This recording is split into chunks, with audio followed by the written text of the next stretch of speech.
Xabi Alonso, buddy. What are you doing? I mean, are we worried?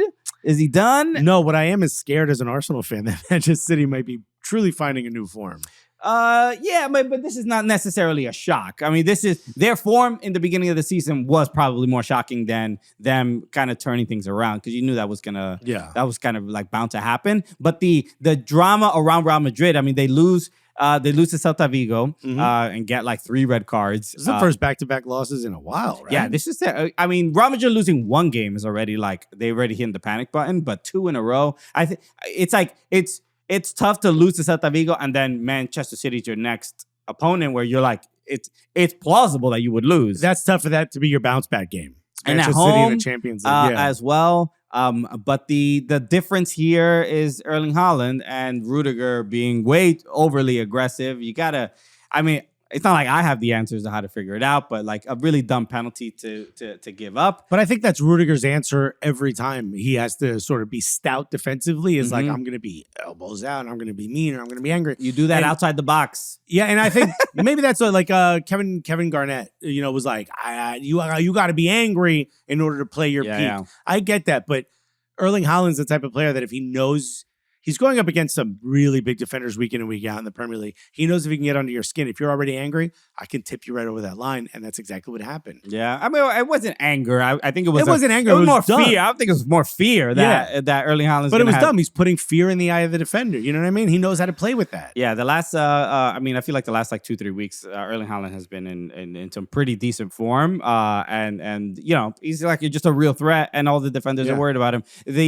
I wonder if Xabi Alonso, this is also, it kind of connects to the first segment where we were talking about Liverpool, because if Xabi Alonso does get sacked by Real Madrid, Liverpool was a team that they said that he could have managed, or that was a possibility. This was before Arne Slot joined Liverpool. Should he have waited for that job? Right. That's a real question. So but I think the way Real Madrid are playing, what are they, 4 points off the top to Barcelona? Which is still weird because Barcelona seems like they're in more of a disarray than Real Madrid are. Yeah, Villarreal are only 1 point away from Real Madrid in 3rd place. Yeah. But 36 points to Barcelona's 4.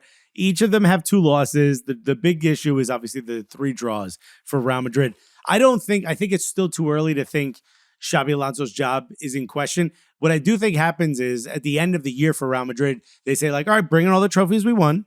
And if I could still see you beyond all the trophies, you're fired. Right. You know if there's not too much of a glare. Yeah. I need to be blinded. There's got to be too many on the table. I can't see you. Exactly. If I can see you, you're out. Yeah. Even if you won, you have to win everything. And this is why, whether you're a Real Madrid fan or not, to me, it's such a pointless idea of like, I'm going to go to Real Madrid. I get the call as a player to say you wore the shirt. I get it. But as a manager, it's like, what can you do? You're either a legend of all legends or you're fired. It's also, I think the reason Real Madrid are kind of have this dip in form is really because the injuries that they have. They're missing so many injuries. They're missing too many players. But yeah, the most, I think the funniest moment from the game was Rodrigo marking Jeremy Doku. Did you see the moment where he like literally put both of his hands on the grass because he's like, bro, I can't keep doing this.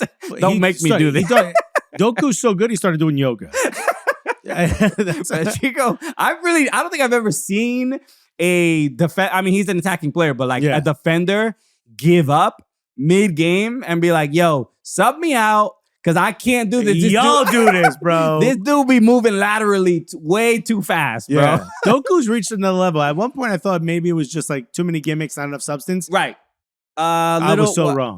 What's the dude from that played at Newcastle that's now in at Pumas? Alain